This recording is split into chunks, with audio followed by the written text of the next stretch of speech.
Wantoota kanniin beektaa? Aarii, jibbiinsa, rakkina, obsaa fi jaalala.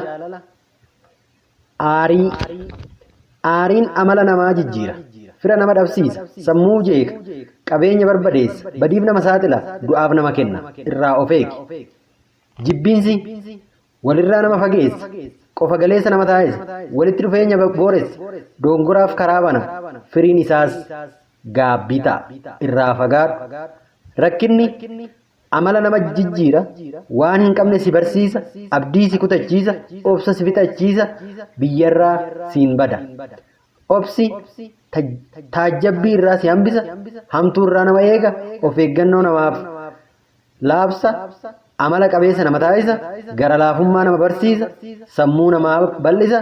Madaaluuf nama gargaara. Olaantummaa nama gonfachiisa. Kanaafuu obsa qabaadhu.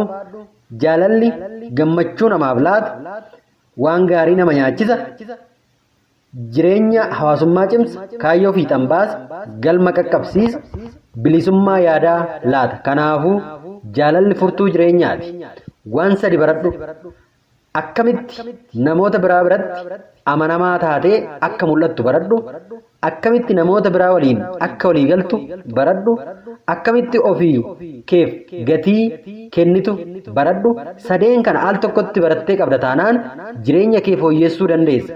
Maal kana qofa namoota sadeen kana hin beeknellee salphaatti dhiibbaa irratti uumuu dandeessa.